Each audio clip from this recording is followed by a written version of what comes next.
So as you can tell, we have a lot of people, which is generally a good thing. We have an amazing speaker lineup.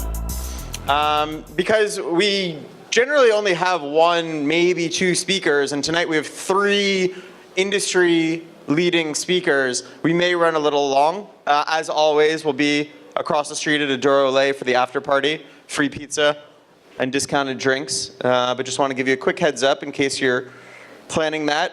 If you missed last month, we had 19-time Emmy Award winner John Stossel for a very interesting libertarian perspective on owning your body and the case for legalization.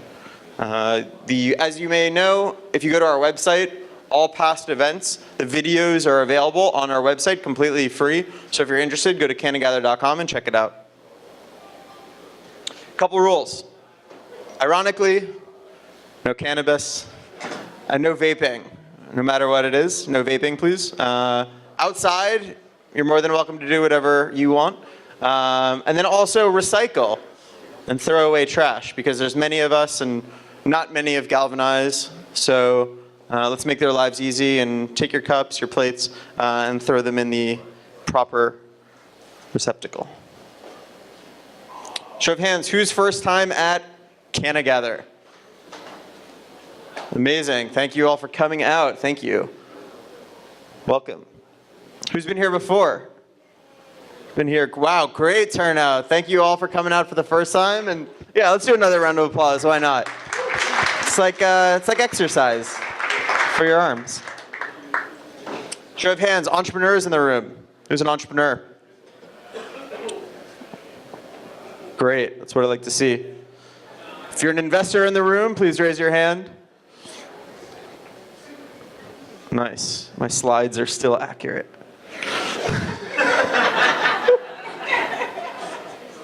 As you know, I have a very, very scientific, artificial intelligence, machine learning driven data science approach to making this slide. I don't actually. It's actually pretty much just based on the show of hands. So as you can tell, it's basically a lot of entrepreneurs, either folks who are in the industry looking to break into the industry, secondarily investors, either in the industry or also looking for opportunities in the industry, and service providers also in the industry or looking to break into the industry. We also have some health and wellness professionals, some healthcare providers, nurses, doctors. We have a couple politicians in the room. We have a former pro athlete in the room. Yeah, I think now is a really good time to learn who is the person sitting next to me and what do they do. So let's take a minute, maybe a minute and a half, and introduce yourself. So a couple of quick announcements. As you may know, if you have at least 3 friends and you purchase a host committee ticket, you can bring them all and get a shout out from me on stage. I know that you guys are having a really good time with your conversations, but it's really hard to hear myself talk when you guys are talking. Can't believe that worked. So, host committee, you get 4 tickets, you get a shout out, and you get a little set of goodies depending on what's available. So we had your CBD oils, so a bottle of CBD oil for every single one of these people who bought a host committee ticket. Thank you, Spike, Arturo, John, Colin, Natalie, Troy, Alan, and Vasilios. Thank you all for purchasing VIP host committee 4-packs. Help support us. A couple things that CannaGather is looking for. We're always trying to figure out how can we do more with corporate social responsibility, how can we do more with community engagement. I'll talk a little bit more about that in a second when we get to, well actually not in a second, about 30 minutes. But what can we do more for the community, the industry community and the underserved communities? Speakers, we're always looking for speakers in New York and outside of New York. If you have suggestions, definitely let me know. We are looking for a bigger venue, as you can tell. We've been here for about 2 years. I think Gene might have actually been the first speaker in this venue, and we were pretty much sold out then 2 years ago. It was basically, we did just row seating, and it was pretty much all the way to the back. So if you have any suggestions on venues, definitely let me know. Much love to Galvanize. They've been gracious hosts, but I feel like we may be overstaying our welcome with literally twice the capacity. And then award nominees. So as of last April, we were like, we should do an award ceremony to recognize industry leaders, entrepreneurs, operators, investors, and social justice and legalization champions. So if you have suggestions for nominees, our annual awards night is coming up next month, and I'll talk about that more in a second. As always, as mentioned, after party at Adora Lay across the street, and then you can always get your tickets for New York and other events at nextevent.cannagather.com. This could obviously not be done just by me. It's a huge team effort. All the people on this screen and more, Ronnie, Leo, etc. David for DC, David Hernandez for DC. So quick round of applause for everyone on the team who you've met. And if you haven't met them, be sure to say what's up. Just want to give a quick shout out to some of our sponsors. We're going to sort of intersperse it across our multiple speakers. But I just want to call up Cole Schatz, for representative from Cole Schatz, maybe Rob. Probably Rob, apparently Rob. Rob from Cole Schatz, thank you. Thanks. All right. I'm going to be really quick because I know everyone talked to the speaker, listen to the speakers today, but my name's Rob DePisa. I'm the co-chair of the Cannabis Law Group at Cole Schatz. I've been practicing cannabis since 2013. A lot of people in our group have been in the industry for a while, and luckily 2 years ago, obviously our firm enabled us to come out and publicly talk about the work we were doing in the space. And I just want to give everyone here a piece of advice. Take full advantage of everyone you see here today. This is an opportunity for you. If you don't leave here with a stack of cards, you're not doing it right. And if you don't email everyone tomorrow morning that you met here tonight, you're not doing it right. So please take full advantage. The guys here put on a great event. Just make sure that you capitalize on it. Thank you. Couldn't agree more. Thank you. Guys and girls, thank you. Capilino. Who from Capilino is coming up? Leading government relations firm. Hello. Thank you for coming up. Hi, how's it going? Hello, my name is Shantae Harris. I'm a vice president at Capilino & Company. We are a leading strategic consulting and government relations firm. I'm currently working with some canna businesses right now, and also have been doing a lot of work on the state level around policy. So if you want to chat both city and state politics, what's going on, April 1st is a big deadline that's coming up, as I'm sure a lot of you know. So would love to chat about your businesses and how we might be helpful. Thanks. Thank you. Thank you. And the woman you all came to see. Hello. So I just got back from sunny Florida, and what an amazing cannabis community they have in South Florida. It was really amazing. And someone came up to me and they were like, oh, are you like in the cannabis industry? And it's been a minute because most of you guys know who I am or follow me on Instagram. So I was like, I thought about it for a second. I was like, what does it mean to be in the cannabis industry? Does it mean that you just show up and hand out your card? Does it mean that you smell of marijuana all the time? It means that you are taking part in the end of prohibition as an entrepreneur or as an employee or as someone who has a financial stake in the game. And Rob, you stole my thunder. How dare you? I'll come at you later. Meet me at the after party. You have to come and network. You're here. These are the people. I met Josh at NCIA and Ronnie 2 years ago, and Oleg, who's not here tonight, but another very prominent member of our community. I fuck with these people on a regular basis. These are the people that contribute to my livelihood. my livelihood is making money on ancillary businesses here in the cannabis industry. So you networking, you are here with the people, A, that will be your friends and will support you. B, that are your mentors and your investors, the people that will help guide you into the cannabis industry, or the people that will give you their money. Your clients, they're here too. So make sure that you're taking every opportunity. At the end of Prohibition, we are right here on the brink of legalization. It's time to enter the cannabis industry, and if you have not, I recommend it highly. I am living my best life. My sister, she's so funny. She says to me, I'm a doctor and I know all about cannabis. She goes, I even know the difference between indica and stevia. And I was like, yep, you are in the cannabis industry. That really happened. So, all right. Anyway, it's exciting. Get out there, meet your community, the people that will lead you, the people that will partner with you, and the people that will pay your bills. With that being said, good evening, everyone. Gather round. Welcome to the wild world of weed. I'm your plug for news and events. This is Cannabis with Kim B. My iPad is broken, so we're using the laptop. Let's start off the month with some New York legalization news.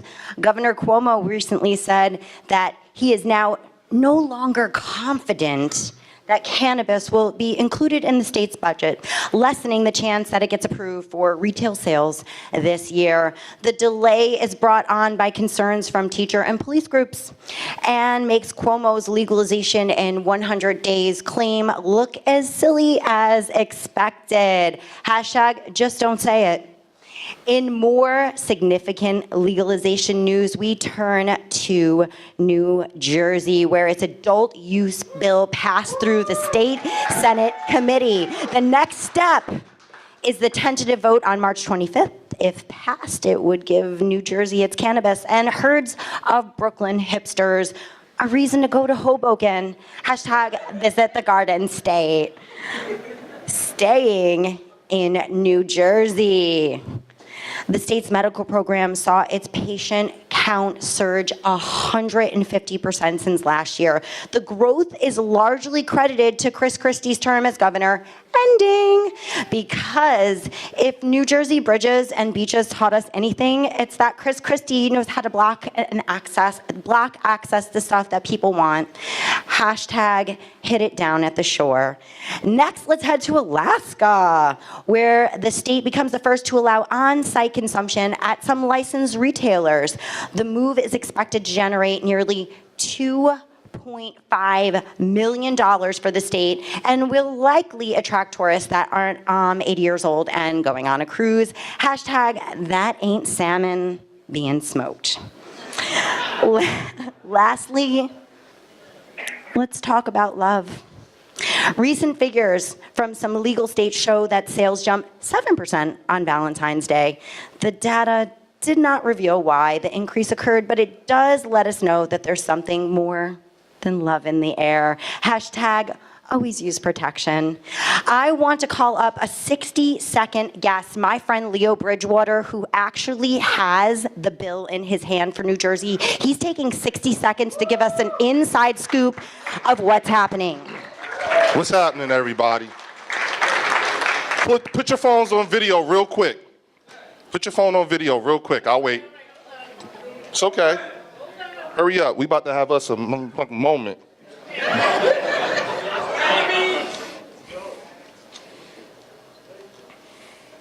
It's okay. Take your time.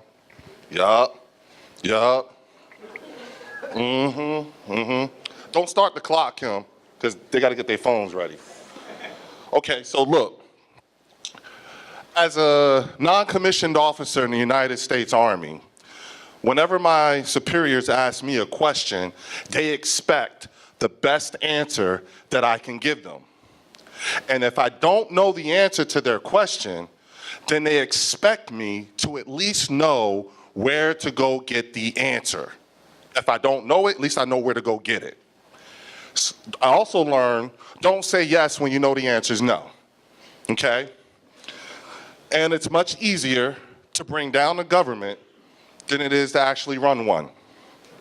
Now, most of you, the regular CannaGather crowd, y'all know who I am. You all been riding with me since the very beginning, because when this activism thing really started blowing up for me, I started right here in New York. Okay? Now, you all remember when I was fighting and we got PTSD on the New Jersey medical marijuana program as a qualifying condition? At that time, we had less than 7,000 people enrolled in the New Jersey medical marijuana program. We also, as of today, we're at almost 43,000. If done correctly, if organized correctly, that's a brand new voting block, which is an issue in the state of New Jersey because people don't like to vote, okay? Now, y'all remember when I went through all that?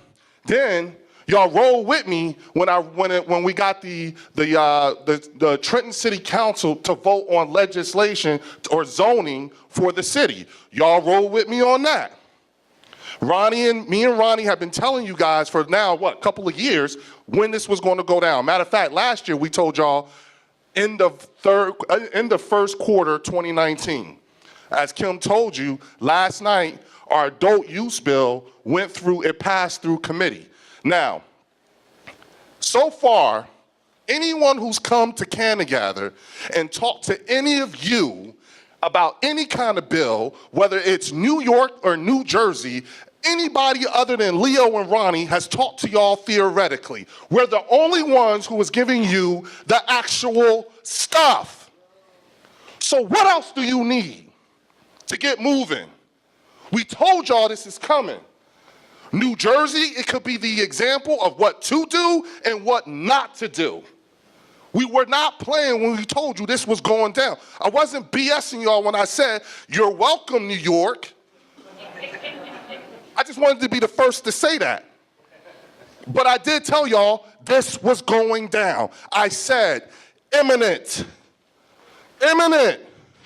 Y'all want to know what the amendments that was passed last night to these bills were? Okay, they changed the word from goal to mandate for 25% set aside for people of color, women, and veterans.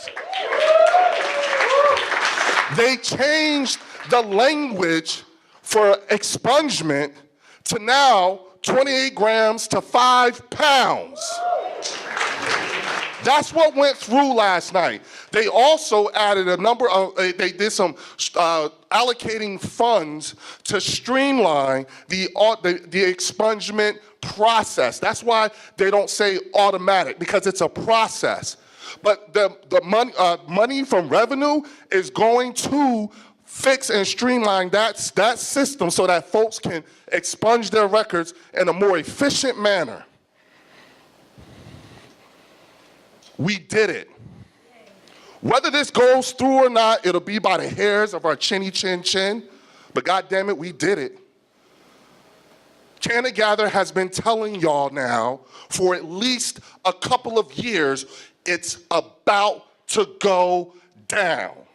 Monday. Kim has been telling y'all for over a year now, when you're here, you should be talking to people.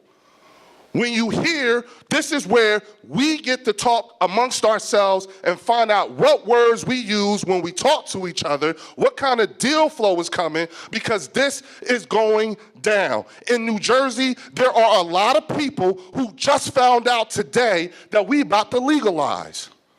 That's an indictment on me and any other educator in the state that shows that we hadn't done enough to educate. I just got back from Atlantic City this morning.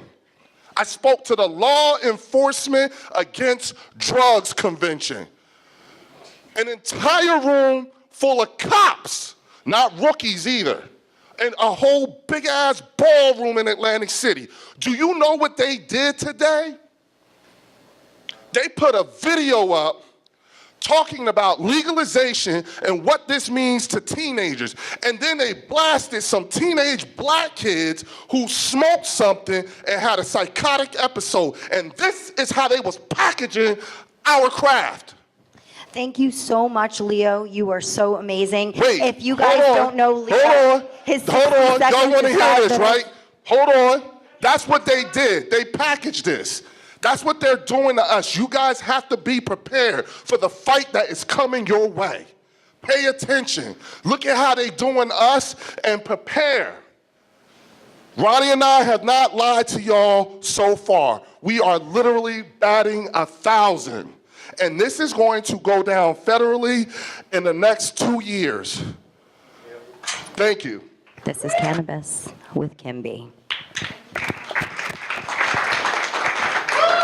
So I don't normally talk about legislative and advocacy stuff too much because I think this is this community is more squarely focused on industry, enterprise, things along those lines. And just frankly, until now, I'm not really sure how much could really be done by a lot of people in the room, other than folks like Leo and Ronnie who have been working tirelessly for years in New Jersey, and then some of the folks in this room who have been working tirelessly for decades in New York. But to sort of leverage Leo's passion in, I guess, a bit more succinct terms, the time really is now. It was yesterday, like late last night, that New Jersey brought its 3 bills out of committee, drafting amendments and looking to try to get it legalized and ratified on Monday. But as Leo also noted, it's not a sure thing. New Jersey might not legalize. And if New Jersey doesn't legalize, that's not good for New York. Hopefully it happens, right? Especially, show of hands, who here lives in New Jersey? Interesting. I don't, but I just feel like I wanted to raise my hand in solidarity. It's important for New York policy. It's important given the proximity, and it's important as a template for the rest of the country, given that what they are proposing is pretty important and pretty great, actually, in terms of the structure.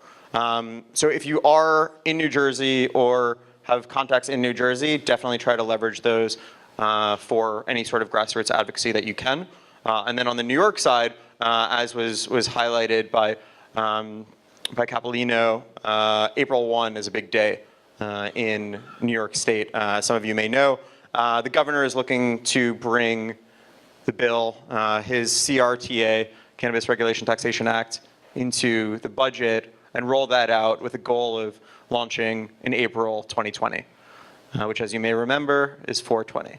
But I feel like I coined that, but not as important as what's actually happening. So the governor recently said that it might not happen. It still may. It's an ongoing conversation. There's a lot of social equity and social justice initiatives that need to be worked out in addition to some of the other finer points of the bill. But that's in 2 weeks. So if you want to see cannabis legalized in New York, the time is now. Like literally right now, like if you saw my email, I sent you a link courtesy of Doug from Empire State Normal that lets you very easily find your assembly person, look them up, send them an email. If you have suggestions on what you want to see on the industry side, the social justice side, if you have thoughts about the CRTA, the MRTA, if you don't know what either of those are, let me know. Reach out to Capolino, reach out to myself. I can send you some resources as well. It's important because the industry is dictated by the terms of the bill. So now is a time to care. If you care about making money, you should care about the bill. And you only need to care about it, hopefully, for like 2 weeks of like crunch time. And also for social justice and social equity. We only get a chance to legalize it once. So thank you to all the advocates in the room. Thank you to all the activists. And Jean pointed out that we're all activists. It's not just 5% of us. So show of hands, who cares about cannabis legalization in this room? So hopefully all of you who raise your hands will at least send an email to a politician or a friend who can push the ball forward with something that you care about. And speaking of Gene Sullivan, and speaking of making money in the cannabis industry, Art for You Group. Thank you, Josh. Wouldn't it be nice to make money in this business? I think that's important, And if you are a serious investor, I want to meet you because I am part of the ArcView group, which is a wonderful group that pulls great companies together with investors to convene, to talk and share deal flow and ideas. If you're serious, I'll be hanging around after we all are finished and handing out a little card. Come and be with us. Vancouver is our next event. And boy, I went to Vancouver for the first time last year. How wonderful. We put on 5 fabulous events a year, and they are so much fun. So please join us. And if you're a high growth entrepreneur, I want to meet you. We're looking for you. We want to connect you with our great investors. And here's what's kind of fun. So I always talk about the money. I mentioned last time more than $13.8 billion was invested just last year, up from $3.5 billion. But listen to this, the M&A activity is happening. This year, year to date, there's been more than 78 deals, M&A deals. If you've got a great product, you're an MSO, you're building a great business, you're a license holder, you have a great chance for an acquisition because it's hot right now. And a year ago, more than 319 deals happened. That's way up from the year before. So see, there's a lot of action and torque in the business. Now, I cannot stand here and talk to you about money without picking up on the important point Josh just mentioned, as well as Leo and Kimby. We stand on the shoulders of the people that have fought for social justice, have fought for the laws in these states, and we all must be advocates and activists to change this stigma which still exists. So it's important for all of us to help lift the stigma of the plant. Now, one last thing. I am privileged to know all 3 fabulous speakers tonight. You're going to meet my friend Paul Chu, who's building a wonderful company. You're going to meet the fabulous Richard Carleton. Only you made a mistake, Josh. He's from the Cannabis Stock Exchange. Excuse me. Whoops, sorry. Let him get back to Canada. Sorry. Oh, yes, that's right. Yes, exactly. And if you don't know Alan Brochstein, you're about to meet a formidable force in the business. I read his blog. He not only writes a fabulous overview of stocks and shows his trades all day long. I'm a real glutton for those, but also is the author of New Cannabis Ventures. Great source of information. So I thank you for having these fabulous, fabulous people. And come see me afterwards. If you want to be part of us, I want to meet you. Thank you, Gene, as always. Forgot 2 quick things about advocacy. One, there is a lobby day. The Start Smart Coalition is going to Albany on the 27th. They'll be providing buses. If you're interested, let me know. And obviously can't talk about cannabis legalization without a shout out to Dana Beal, who's been doing it, how many, 50 years, 40 years? 1967. Okay, 58 years. That's a lot, how? That's a long time. Spoken at the first Grateful Dead, 3 Grateful Dead. Did you? Square Park, June 1st. June 1st, 1967. Okay, got it. 1967. Got it. Did you ever think that New York would be legal? Did you ever think New York would be legal? Well, I think that some of my ideas about legalization are maybe a little more radical. He says some of his ideas are a little more radical. Dana, definitely not you. You're mainstream as it gets. But we couldn't have done it without you, so thank you. It's all wrongful imprisonment. It's all wrongful imprisonment, he says. Who agrees? Show of hands. Or round of applause, or both. You get $1 million. So Wilson Elser. Wilson Elser, who's coming up from Wilson Elser? Great, thank you so much. Although to be fair, that'd be a large number. Hey everyone, my name is Neil Wilner. I'm an attorney with Wilson Elser. We are a large law firm with about 800 attorneys across the country in our 35 offices. We've got a large cannabis law practice, about 70 active members in 15 of our offices. We started out west in our LA office about 5-6 years ago, and we're making our way east. We've got a nice migration across the country. It's nice meeting a lot of you tonight. We had a booth. I see a lot of faces in the audience that I spoke with tonight. I hope to meet more of you later tonight and throughout the next few Cannabis Gather events. We've got vast experience we could share with you guys. Our attorneys out in LA have been in the industry for a long time, and we learn from the best. We hope to pass that knowledge on to everybody here. If you have any questions, please feel free to give us a call. I love cannabis policy and law and regulation. I love nerding out on that stuff, and welcome just a friendly phone call to talk about it because my wife's getting fed up with me. So please give me a call to chat, and love to meet everybody. Thank you. And we have one more sponsor before we get to our first speaker, Integrated Systems and Services. Who from Integrated is coming up?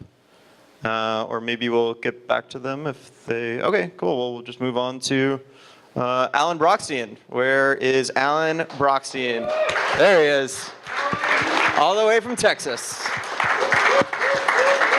Good to see you, sir. Thank you. I have to, are you recording it or no? Oh, you are. I'll use it. All right. Hello, everybody. You can sit, you can stand, you can do whatever you want. I'll stand. I sit all day. Go for it. So first of all, thank you for having me. I actually lived in New York for 8 years, so it's great to be back. There's some people in this room that I worked with decades ago in a totally different world. My son lives here now, and my wife wants to adopt Josh, so it's really good to be here. I'm ready as long as I can keep my current parents also. Yeah. She's watching, and my uncle is watching, and my aunt's watching in Florida, so joint parentship. We'll do that. So just by a show of hands, how many 420 investors are here tonight? Wow, thank you for that turnout. Now this should be a little higher. How many of you read New Cannabis Ventures? They should be higher than that, but okay. Well, you probably don't know about it. After tonight, you will. So I'm not going to use too much time. I'm going to save for Q&A because that's what I answer a lot of questions. But just a little bit about myself. So first of all, I am an advocate for the small investor. That's how I got into the space in 2013. I was a blogger at Seeking Alpha. Just kind of stumbled into this, and so I'll tell you 3 things about myself that will maybe humanize me a little bit more for those that don't know me. First of all, very early in my career, I had to make a big ethical decision, and it really shaped me as an adult, and that was turning in my boss for embezzlement. I found it and had to report it. I was working on Wall Street. Nowadays, that would have made me a multimillionaire, but it didn't work that way back then. It actually cost me a lot. But later in my life, I had to walk away from a very high-paying job. I was a principal in a company. The boss had a stroke, the principal, and he wanted to call the shots. Still, I'm a CFA, couldn't do it. So that kind of tells you a little bit about how I came into this industry. And to me, ethics are very important. I know a lot of you are investors. A lot of you are entrepreneurs. We're building a new industry here. It's really important to keep that up. When I came in the industry, people looked at me and they said, this guy doesn't know what he's doing. He doesn't use cannabis. And honestly, the last time I'd used cannabis was on St. Mark's Street down in the 80s or something like that, right after college. So you were there, probably. And actually with Chris was the next time I used it. We went out in January of 2014. Chris and a few other people from 420 Investors, we went to Colorado. And for these guys, they had tears because they were living in the shadows all the time dealing with this. And for me, it was just like, wow, I used to do this a long time ago. I didn't know what I was doing. But anyway, now I'm a huge edibles fan. I live in Texas, as you said. So I take weeks at a time and go out to California or Colorado. And so I do get to do that. There was something else I was going to say, but we'll move on real quickly. So what I've been doing the last few years, I started at 420 Investor. 420 Investor has about 1,100 members now. Looks like we have about 30 here tonight. And the whole goal of it, I have people who are institutional investors all the way down to newbies that have no idea and they just want to learn. And that's really what it's about. So if you're a novice investor or a sophisticated one, I run this very transparently. Oh, I remember the other thing I was going to say. The third thing, this would knock you down if you're standing up. I have never bought a cannabis stock. And people are like, what? Never. And I've never invested in a cannabis company. This has cost me a lot of money, but it's also allowed me to maintain my integrity. There's something called front running. A lot of newsletter writers will buy a stock. They'll tell everybody else to buy it. It goes up, and they sell it. That's a bad game. You don't want to get caught in that. So 420 Investors, all about learning about its due diligence. I have a lot of newsletter writers spend a lot of money marketing, and they, they don't really know what they're doing. They know about selling newsletters, and that's what it's about. So I'm not a traditional newsletter writer. I'm a CFA. I was a professional portfolio manager, and that's the way I've approached it. So I started doing that in 2013, ran it up to like 2,000 members, was totally overwhelmed. This was when the bubble hit in 2014, and almost had to walk away. I don't say that too often, but it was literally this close to just the economics weren't there. I was down to about 300 or so subscribers, and it wasn't paying the bills. I dedicated myself full time to the cannabis industry, walked away from 6 figures of consulting work with other non-cannabis investment companies, and I'd given that up, and I was like, God, do I go back and do that? What am I going to do? I wanted to keep it going. So that wasn't the real reason that I started New Cannabis Ventures in 2015. The real reason was that there was a void. And for those that don't know me, one of my biggest pet peeves these days is stock promotion. I am the anti-stock promoter. I call it out. A lot of people hate me because of this, but I really don't believe in that. And we created a platform. We didn't work with public companies the first year. Now we do. But we created a platform with a simple goal, and it was to connect real investors with real companies. And my experience in the cannabis space was that there were a bunch of canna scams. And it's so easy to be, even today, a hemp company. And I'm not trying to denigrate every hemp company because there's some good ones, but that's the easiest thing to do. Well, we're a hemp CBD company.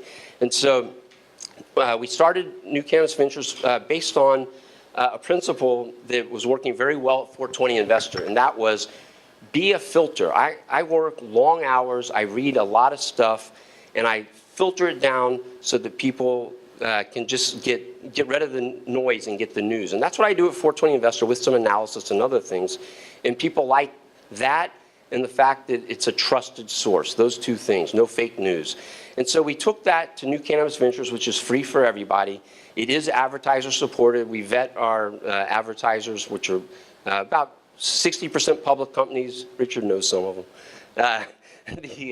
But so we're a high quality platform that's getting the news out there.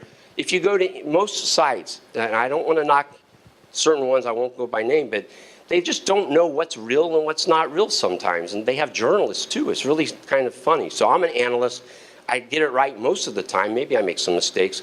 But if you're looking for a high quality news source, that's what it's all about. So I want to take just 2 minutes maybe to address, we have a mixed audience here. I didn't see your numbers, but we have entrepreneurs, people that want to get in the industry, and we have investors. It's easier for me to talk to the investors. That's really what I do, but I deal with some entrepreneurs too. And I have one thing to say for the entrepreneurs, or the people that want to get in the industry. Don't reinvent yourself. Do like I did. Don't do what I did, but do like I did. What is it that you're good at and bring it to the industry? Don't try to reinvent yourself. It's probably not going to work. But for the investors, I'd like to say, be very careful about your news sources. Not everybody knows how to do due diligence. I understand that. But there's a lot of fake news out there in the space. There's a lot of undisclosed payments for articles and things like that, extolling the praise of these companies.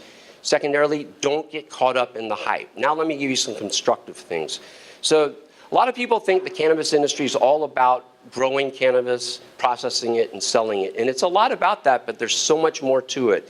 And a lot of people think because we have this large black market right now, or illicit market's a better way to describe it, that the way to succeed in this industry is to figure out how to cater to that. But the truth of the matter is there's two bigger markets than that, and that's going to be a hard conversion, by the way. People who are used to buying from somebody who gives them what they want at a great price, why are they going to change? Especially when there's no criminal penalties anymore.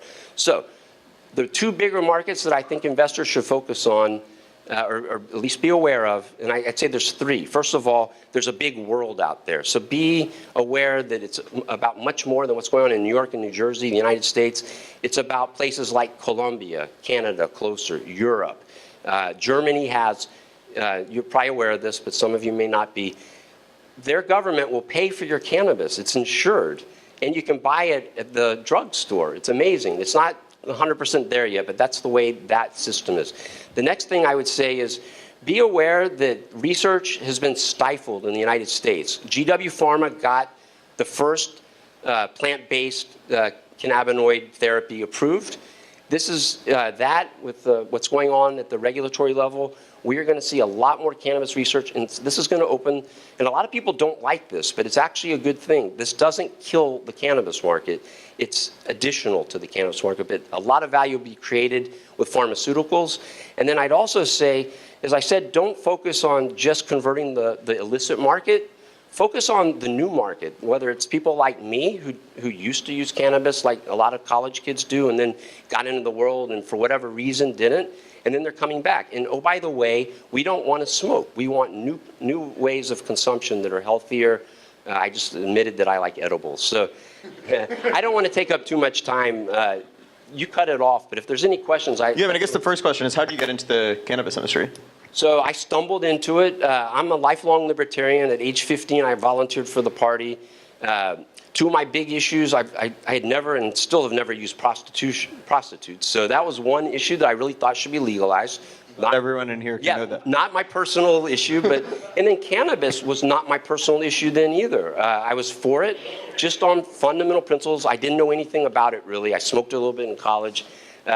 Started to learn about it in 2013. I was a blogger at Seeking Alpha. I was one of their leading contributors. This is how I started to get in touch with individuals, by blogging on Seeking Alpha.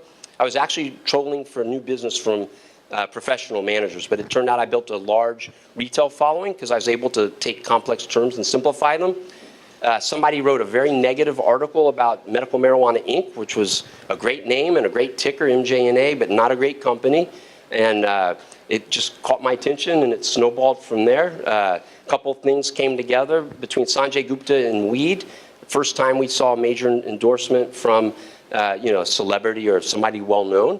And then also the Cole memo, which was obviously ripped up recently, but that opened the door for me, Josh. That's awesome. Do we have any questions from the audience? Right there. Talk a little bit about your opinion of Big Pharma and the legalization and regulation process coming out of the FDA. Question is Big Pharma and regulation processes coming out of the FDA. I can hear, but that wasn't for me. I know. So look, this is an evolving landscape for sure, and the path isn't really clear yet, especially when it comes to CBD. In Canada, where it's federally legal, we've seen more pharmaceutical action. We've seen Sandoz partner to develop products with Tilray globally, for instance. But in the United States, it's not exactly there yet. You can do what GW Pharma did. Most drugs take more than 3 years, like GW. GW Pharma was phenomenal, how quickly that came into being.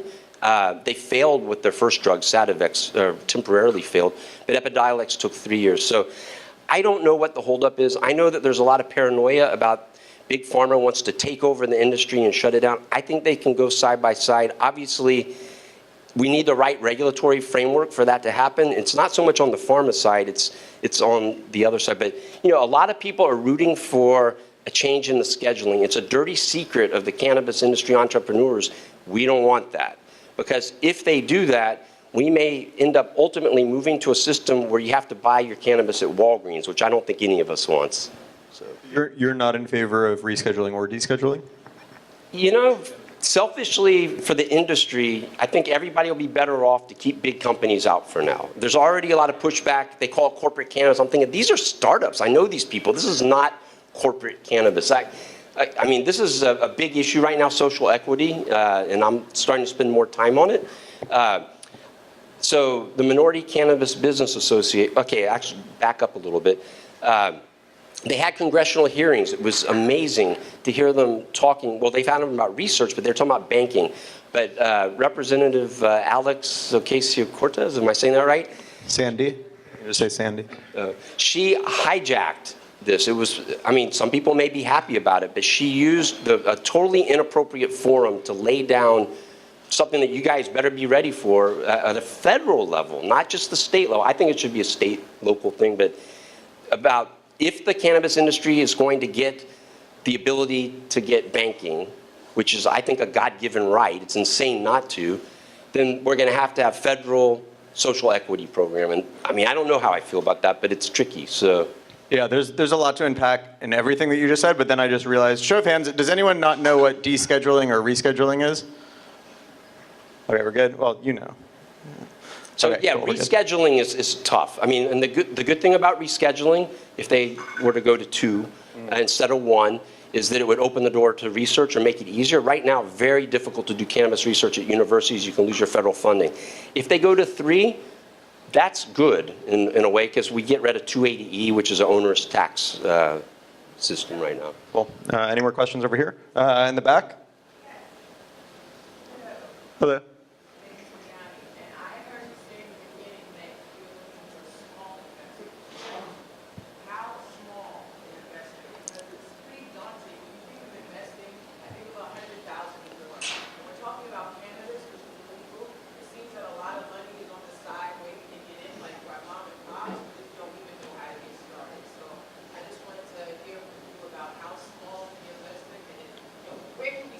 Yep. Yeah, the question is, what's the entry point for investment in the cannabis industry? Okay, so to be clear, I just work with publicly traded stocks when it comes to what I weigh in on. And this is a good question. I know what I charge, which is $600 a year. So if you only have $600 to spend, that's obviously too low. There are ETFs now. I think they have pros and cons, more cons than pros. But they're a great answer for what you're talking about, because you can buy this ETF, get market exposure. No, it's not the exact way I would invest, but it allows you to not have to do a lot of due diligence. So at 420 Investor, I've done this before. It's been a while.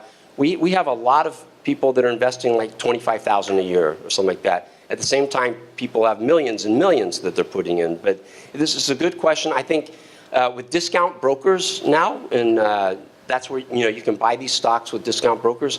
It costs you $5 to get in. If you might spend $5, buy one stock. That's a little risky. Buy an ETF, it's less risky. Cool. One more question? Right here. A lot of publicly traded companies are penny stocks. Mm-hmm. And I look at their financials and I see such little sales. I don't know what to believe in. Yep. Question is, what are your thoughts about penny stocks with very low sales numbers? So my background was nothing to do with penny stocks. I was just talking about somebody tonight. This was like an eye-opening experience for me. And you have to understand that the New York Stock Exchange and the NASDAQ weren't really open. Now they are, but they're open to Canadian companies and some other backdoor kind of place. Your question about financials is a great one. This was a big problem that the cannabis industry was on the come, everything.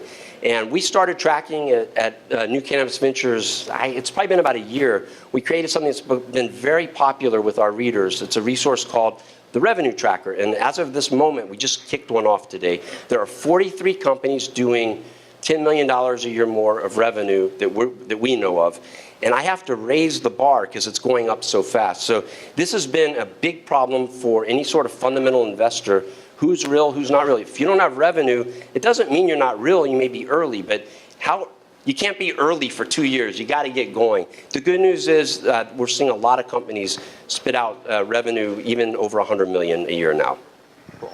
Alan Brochstein, everyone, thank you so much.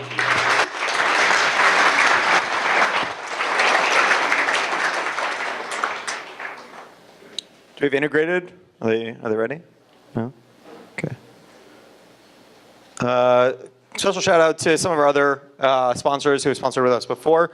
Craig is probably our longest running sponsor with your CBD oils. So if you're interested in CBD related products, definitely speak with Craig.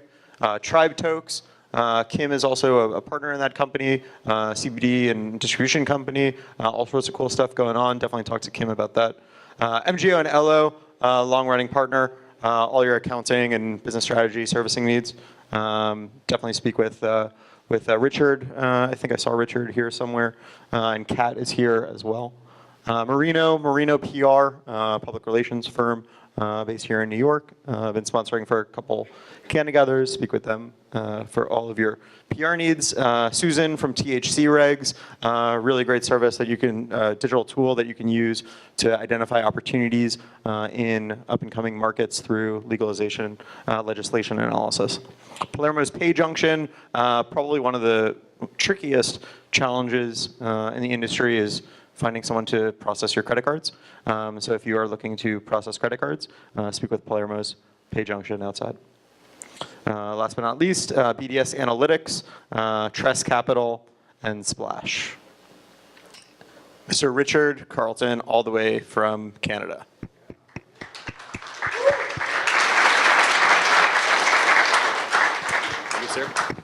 Thank you, Josh. You'll forgive me if, and of course I'm Canadian, so I have to start off by apologizing. Thank you. I didn't know whether that would work or not. But I prefer not to discuss my experience with either prostitution or cannabis use. Sorry, Alan. I did. In your defense, we're in the same boat. Support both, never used either, except one accidentally. You can probably guess which one it was. Long story for another time. I'm going to have to think about that one for a bit. In any event, the Canadian Securities Exchange, of which I have the privilege of being the Chief Executive Officer for the last 8 years or thereabouts, has played an important role in the development of the cannabis industry, originally in Canada, later in the United States, and now we're actually going global with this thing. So just to give you a quick background, when the Canadian market was starting to open up and Health Canada was licensing producers for medical cannabis, but everybody knew that some kind of recreational use was just down the pike. And so a lot of investment money was looking to back the cultivators and processors in the industry. And, you know, the old 165-year-old exchange that I used to work at and that we compete with on a daily basis expressed, and I realize that it's a bad idea to, you know, slag your competitors in public, but I'm going to anyway, I don't care. Yeah, maybe Canadian, but I'm not that nice either. No, I am really. In any event, you know, they showed, I think, a deep ambivalence towards the industry. They were uncomfortable with the stigma. They were uncomfortable with how they would be regarded, and that it was a, you know, in their view, a risky undertaking. We expressed a different view. We exist to support early stage companies, entrepreneurs that are looking to raise growth capital at reasonable cost, and felt that this was an outstanding industry to support, to work with. And within a relatively short period of time, in the spring of 2014, we went from 0 issuers in the space to 30 companies that were, and they're now some of the biggest names in the industry. Aurora Cannabis and Supreme Pharmaceuticals were actually 2 of the early adopters on the Canadian Securities Exchange. Now, that went well. We attracted a substantial retail interest from the investment community in Canada. And there was also, quite clearly, significant retail investor interest from the United States as well. And we have a partnership with the OTC Markets Group here in New York City that we encourage companies that are listed on the Canadian Securities Exchange to get a quotation here in the United States, and to do so on one of the regulated boards operated by the US OTC. And it's a bunch of inside baseball, but basically what that means for you, the investors, is that you can trade these stocks on your discount brokerage account. So even though they're Canadian public companies, there is a US dollar market and US dollar trading, US currency available on your Schwab, E-Trade, Fidelity, you know, whatever discount, Robinhood, whatever your favorite discount broker is.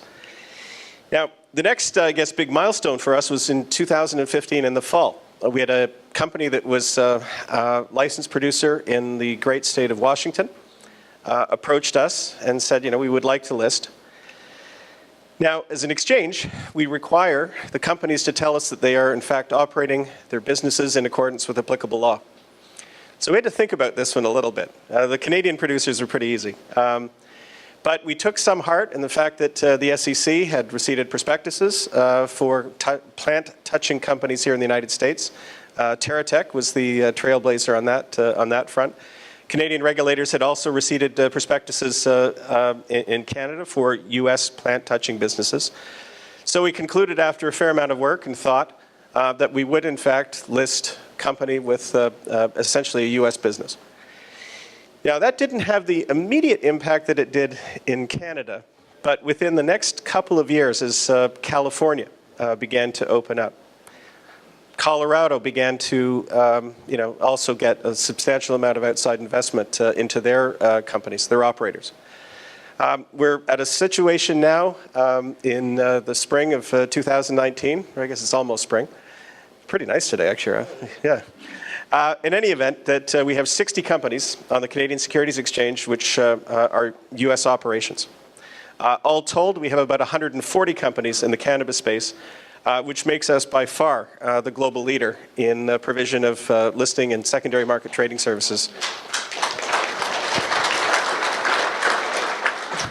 Yeah, and to be completely honest, I feel, even though we've gotten a lot of applause and support and backslapping from, the real advocates in the industry who fought so hard, I feel that, we're doing a small part, and we actually represent, a whole ecosystem of accounting firms, law firms, investment advisors, dealers, who've actually determined themselves that they're prepared to take the risk or overcome the risks of working with this industry, working with the amazing entrepreneurs that we've had the opportunity to meet and to work with. And as I say, we're easy because we're the I guess the sharp end of the stick or the very visible part of the industry. But as I say, it's been very gratifying and obviously good business for us to work with the industry. And again, just a few quick stories. We found ourselves leading a group to the World Economic Forum in Davos this year.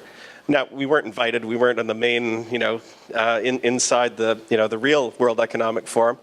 But we were on the, just on the outside with the big companies and other folks that were, out on the main street of Davos. And we had something called Canada Cannabis House. And we had about 20 issuers and some investment dealers and an amazingly eclectic group of individuals from Ehud Barak, the former Prime Minister of Israel, the most decorated soldier in the history of the Israeli Defense Force, who also happens to be the chairman of a cannabis company based in Israel. We met the queen of one of the indigenous tribes of the Congo, who wanted to find out about employment opportunities for her people in the cannabis and hemp cultivation space.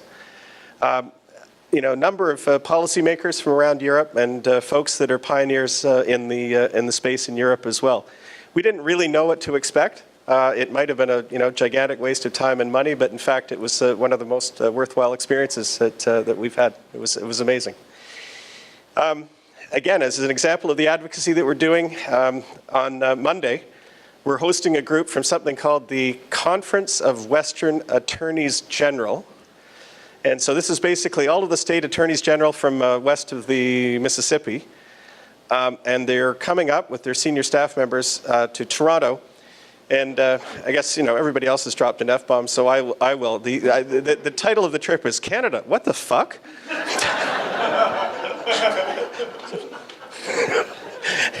In any event, we're going to spend the day educating them about, what's worked, what hasn't worked in Canada, because, there's obviously been some big gaps.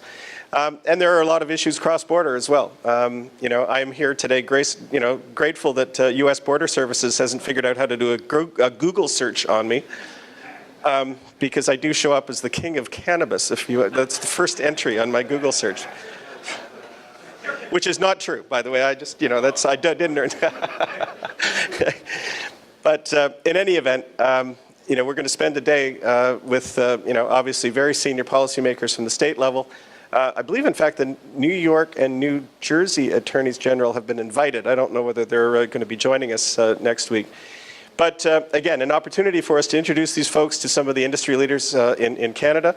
And hopefully, we will pave the way for more rational policies at the state level, and to basically build advocacy at the state level to assist with some of the problems on the federal level. And clearly, the 60 operators that we have on the exchange that are working in the United States, we all know the issues. Whether it's barriers to interstate commerce, the banking issues. The fact that, and I still find this one unbelievable, that you can't deduct expenses from your corporate tax. Like, wow, that's crazy, man. But that said, we do have an opportunity to see what's coming down the pike and what investors are supporting. And it's very clear to us that investors, not just in Canada, but really around the world, continue to see the United States as the outstanding investment opportunity in the space. And that's true we see that in a variety of ways. The big Canadian LPs like Canopy and Aurora that have got very large war chests as a result of investments from third parties are doing whatever they can to invest into the United States at this point. We know that the U.S. is going to be, the leader in terms of brand development. I mean, all the brands come out of California anyway, right? In any industry, and we certainly expect to see that happening. We're also beginning to see now the development of businesses from Latin America. Colombia is obviously a big leader. Caribbean Basin. Israel has obviously been a big early adopter in the industry. I've been to Israel 3 times in the last year, and as I say, worked with a number of the industry leaders there. And boy, you want to see medical research that's been done. I mean, they are far and away the global leaders in terms of human trials and in the space. So what we're going to see coming down the pike, I think, is an expansion of investment into places like Colombia, into Africa, where the cost to produce flower are a small fraction of what they are in places like Ontario and New York and New Jersey, where we have to grow indoors, use natural gas and other carbon producing means to heat the greenhouses. And I know that Aurora most recently talked about $1.55, and that's Canadian dollars, of course, so about like 20 US per gram of dried flower. And whereas in Colombia, they're talking about 11 cents. The folks in Lesotho believe they can get it down to 8 cents. Now, again, Alan mentioned that in Germany, they're talking about, the government will pay for your weed. But guess what? If you're getting weed from that the German government's paying for you, it's probably going to be grown in Germany. But certainly, as far as feedstock for extraction, to produce oils and other things which are inputs into whether it's cosmetics, vape pens, or other means of delivery of either CBD or full spectrum products, I think it's clear that a number of places around the world are going to see significant investment and will be converting a lot of their agriculture to cannabis and hemp production. That's I guess pretty much our quick story. If there's time for a couple questions, Josh, I'd be happy to. Definitely. Yeah, I guess the main question is, so obviously you are the source of capital for dozens and dozens and dozens of companies, major companies like Aurora in the industry. What should New York-based entrepreneurs and operators know about the CSE and also investors? Well, basically, I mentioned from an investor perspective, virtually all of the Canadian names are accessible through the OTC market here in the United States. So when Alan talks about being able to invest as a U.S. investor, in many respects, it's not trading on the New York Stock Exchange or NASDAQ. The market will be on the OTC. But again, if they've done the right things, the quote will be there. And so, as I say, it's accessible to everybody on their discount brokerage account. As far as accessing the Canadian public markets as a company, the quick elevator pitch instead of the dissertation in terms of Canadian market structure is the company has to become a Canadian reporting issuer. You do that in one of 2 ways. You either file a prospectus with one of the provincial securities regulators, do an IPO, or you acquire an existing public company, what you call a reverse merger, what we call a reverse takeover in Canada. And typically, those deals are done with private placements to raise the capital required by the business. There are in some states, and this is one of the things we'll be talking to the attorneys general about, significant tax consequences to the entrepreneurs if they roll the assets of the private company into a pubco, so that's a disposition event for tax purposes, meaning you get a huge honking tax bill right out of the gate if you don't structure the transaction properly. So to make a long story short, the thing we tell all entrepreneurs that are thinking about a public transaction, hire the auditor first. Forget the lawyers, forget the investment advisors. The audit is going to take the longest period of time. And that will enable you to build the cap structure, the cap table that you want to, and obviously, as I say, have an easier experience when you begin to talk to us, 6 to 8 months later. And again, I'll be here for the Are you coming to after and all party? that stuff. Yeah, absolutely. Let's take 2 questions, maybe. Yeah, and we're happy at all times to introduce you to the members of the ecosystem again, whether it's auditors, lawyers, the investment dealers that are doing capital raises for the companies. As I say, we're more than happy to introduce people to those folks. Question in the back.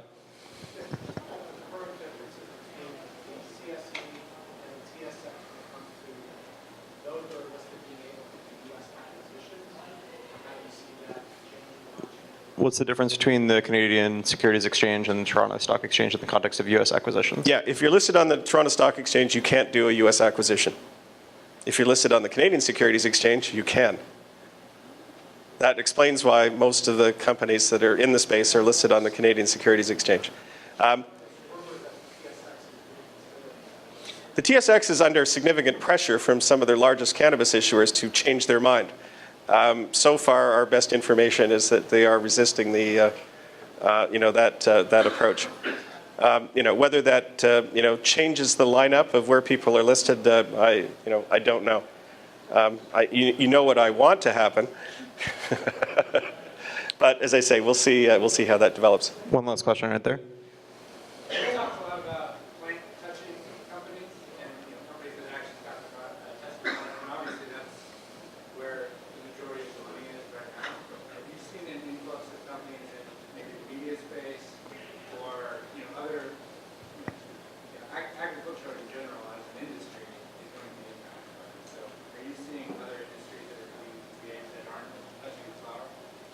What are you seeing in terms of ancillary industries?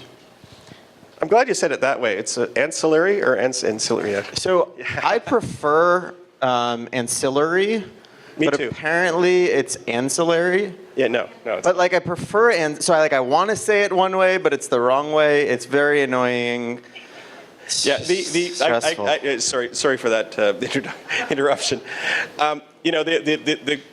It's a great question, and basically you're capturing, the change in the trends of investment in the space. Look, there is no industry where the farmers make the money, right? The farmers do not capture high margins. You could grow the greatest hops in the world, but Anheuser-Busch makes the money, right? And InBev and the rest of them. So, we're very much seeing, a transition from the capitalization of the cultivators now to, companies that are looking to, again, whether it's extraction technologies or intellectual property around seed genetics or, again, in the delivery technologies and so on. So, again, those are the higher margin parts of the value chain, if that sounds a little too Harvard Business School-y or something, but it's true. And again, we're certainly seeing investors, begin to support those stories more and more. As, again, I think we've already, certainly from a Canadian perspective, capitalized the cultivation side of the industry already anyway. Thank you. Thank you, Richard Carleton. All right, thank you. Thank you. He'll be at the after party for more questions. So without further ado, Mr. Paul Chu.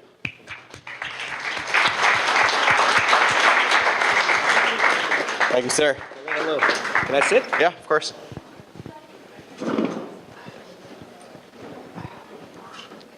No cameras. He's kidding. Feel free to take out your cameras, use them, Twitter if people still use that, Snapchat, Instagram, Foursquare, Gowalla. What else is there? Slack. If you use Slack, post a picture, put it in Slack. LinkedIn. LinkedIn, definitely LinkedIn, but that's like too obvious. Like she's already all over that. So Paul Chu. Paul. Josh. Weinstein, yeah. Yes, Josh. No relation. So who are you? What do you do? What brings you to CannaGather, New York? Wow. All right.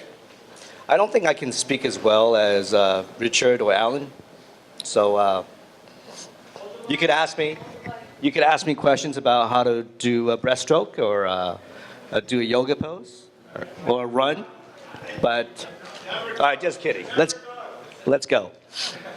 I got into this business because I had a shoulder injury, and it was either surgery or do something else. and I didn't want to do surgery. So I did CBD at the time, and I was considered like, oh, what is CBD? This was 2 years ago.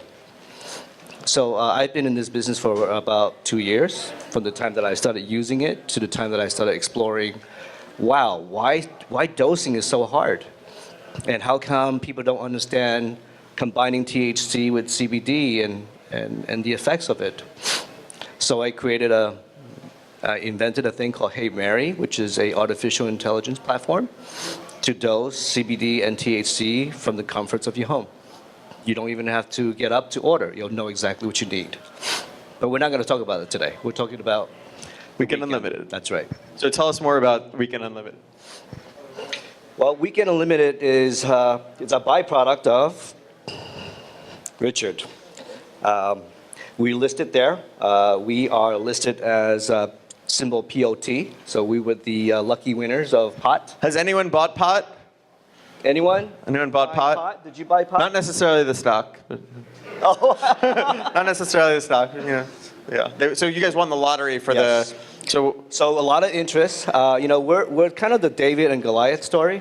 We're the small guys. We're the tiny entrepreneur that is making it happen all across the border. So we have Alberta retail location. It's a dispensary. It's called Northern Lights Supply. Further down into the states, we are in Washington State with a tissue culture, as well as a grow and a distribution. So we're in a lot of things just right over the border. And then further south in California, we're in extraction, manufacturing. So whoever touched those gummies today, anyone having the gummies today? That's our first product. And you will see multiple products that will come from that. Further down from California, we are also in Arizona with the Verve and Champ beverage, which is a new wave of energy drinks, as well as a combination of hemp and CBD-based products. And then we just acquired a new vertical in Oklahoma, which is a grow, extraction, manufacturing, and distribution. Last but not least, we have a property in Jamaica. Where are you, Sue? You know where that is? All right.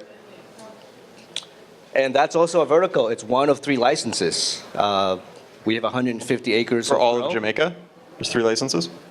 There are 3 licenses for what they call Category 3, and there are smaller licenses. So we have a Category 3. Cool.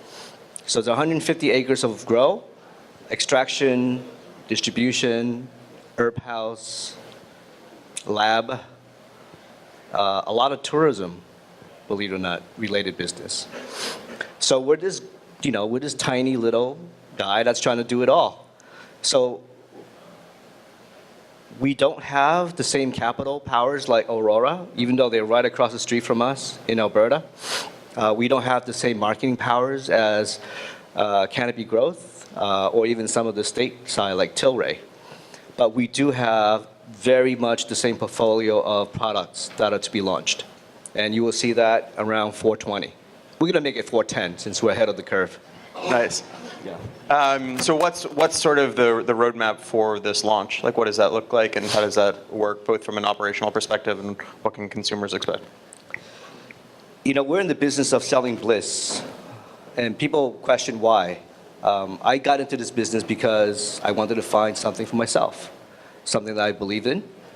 As an entrepreneur, it's everybody's dream to find something that is you, that speaks to you, and that you can make a lot of money. Now, not in that order, but so we're in the business of creating that type of wellness and bliss. So products that will come, they would be exact mirror images. So we'll have a vape product, we'll have topical, we'll have a sex spray, we'll have ointments, tinctures, along with the traditional flower lines. And we are launching this in beginning of April. Cool. I guess what was your background before getting into the cannabis industry? Did a lot, all by mistake. Early on from USC's entrepreneurship program, I had a roommate that was his grandson of Hanson's Juices, which happens to be the predecessor of Monster's beverage. So we started playing around with formulating Monster's beverage with caffeine, guarana, ginseng, and the thing that took off was caffeine. And we saw the growth curve, and we said, holy cow, it's a monster. So that's how the beginning and the genesis of the beverage. Is that where the name came from? Maybe. It sounds like it could be, though. That makes sense. Yeah. It's a good story. And so then, you got into entrepreneurship very quickly in college and undergrad, and then after that, you continued to be an entrepreneur. Yeah, or did you take like a more just mainstream started path? doing the more you have that bug, the more you have to pursue it. And the beverage was the first that I saw of a consumer packaged goods market that was very new. But then we started a company called Urban Wireless, which is basically a first prepaid wireless MVNO, which is a virtual network operator, with a company called OmniPoint. And we were so successful at the time that everything that we did was a little different. The way we marketed, the way we sold to our customers, the way we display our products. Everything was packaged in tubes. It wasn't in a box. The scratch-off card that reloads was not a square card. It was actually a circular. We call it an air disc. So because we did things differently and fun, and we didn't even think about market relevance, he was really doing something different. We got the eyes of interest of T-Mobile, and we eventually exited to them. That's awesome. I feel like there's parallels between that story and what you were sort of alluding to with the David and Goliath. Like, what is your thoughts in terms of how you compete with the companies like Cannabis, like Aurora, like Tilray? I don't see us competing. I see us really filling in the market and discovering the various modes of uses. So, for instance, you're not a smoker, but you might be in the edible space. There's a lot of data that's pointing toward new users are not looking for smokable formats. So the wellness format is probably the format that we're going to explore further, whether it's ointment-based, whether it's edibles-based, or other formats, including smokables as well. What are you most bullish or excited about, either personally or in terms of the company? Is it the drinks? Is it the ointments? Like, where do you see the opportunity for you guys? We don't know because we're just launching it. So we want to be open to what the market tells us. So we worship three gods. We worship the product god, the plant god, and the people god. So however you want to interpret that, we believe in the people that we serve. We believe in the plant, and our purpose is to create joy and wellness. And what are your recommendations for you sort of position yourself as the David versus Goliath? What are your recommendations for people in this room who sort of are that? Many of, not all, but some are about to IPO, but most in this room are not at that stage. Like, what are your recommendations for people who are either just starting out or growing their business? So look for your own joy, and that's a hard thing to define when you don't have money, when you don't have capital to invest. But you have to find that in order to pull you through in all the trials and tribulations of a startup.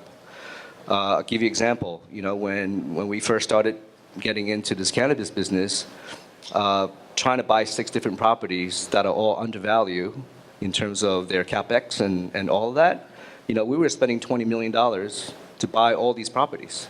That's what we're trading off right now. So you can deduct for yourself whether this is an expensive stock or it's a cheap stock.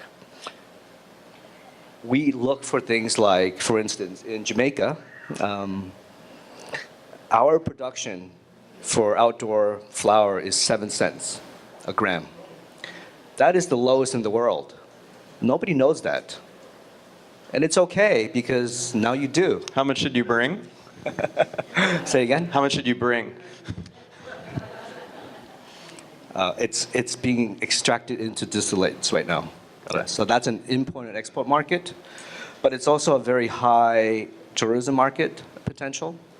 And it's also really teaching a whole industry, the market, everything there is new, even though it's a very ancient plant. But to get it to commercialize, to build a brand around it, to build the people, to commercialize it as an entity, to then bring in all of the foreign eyeballs that this is in fact not just a business, but it's a lifestyle. And we are a lifestyle-driven company. That makes sense. Is there anything you want to add before we jump into Q&A? Oh, I guess we didn't talk about CSR, and we were talking about that earlier. Like, how do you view the importance of social responsibility with your company and the industry as a whole? Well, I think the CSR component, for me, I was given a really wonderful opportunity as a minority to come into the space. And sometimes I say, oh, what the hell am I doing? Because it is hard. But lead it, own it, lead it. There's a lot of entrepreneurs that are in the space right now that wants to do this, but where do you start? Do you start by understanding the capital infrastructure? Do you start by understanding the management of it? Do you understand by putting together your proposals to get your license? And what about compliance? What about all the things related to doing a 600-page business plan? So we're helping companies like that. Sue from Holistic is one of those companies in New Jersey. And you know what? We're going to get it. Where's Leo?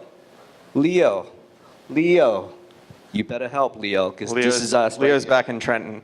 Oh, okay. He's like, so we got to get that. He's rebuilding his voice. Yeah. So from that perspective, it is about equality, and it's also for me to reach out and build on the platform that I was founded on, which is I need to have inclusion. I need to have a sense of equality, but also a sense of purpose. And entrepreneurship bridges all of those things.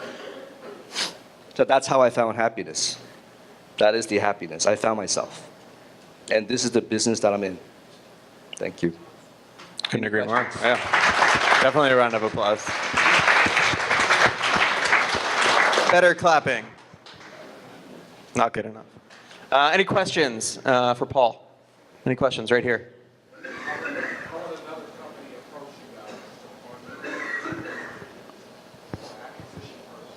How would another company approach Weekend Unlimited for either partnership or potential acquisition? Okay. I think it depends on the state that you're in. So if we are already in California, chances are we're not looking to do another deal right now.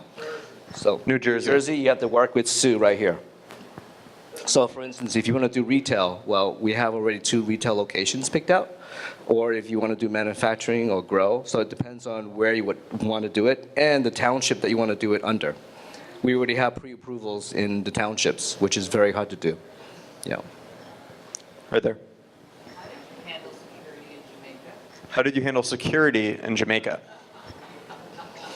Well, they've asked me a lot of questions. And I was trying to be very honest with them. I am an investor. And as you know, there's a lot of Chinese going there and live there, and they've been there for generations. And so they asked me, what kind of business are you in? My former business was I actually opened up Johnny Rockets here in New York. So I said, I'm a restaurant operator. And they asked me all kinds of questions. Oh, what kind of restaurant? Chinese restaurant, right? I said, no, it's actually a hamburger joint. And they were like, okay, hamburger. So tell me about the hamburger. So I told them everything. They were bored. So they let me through.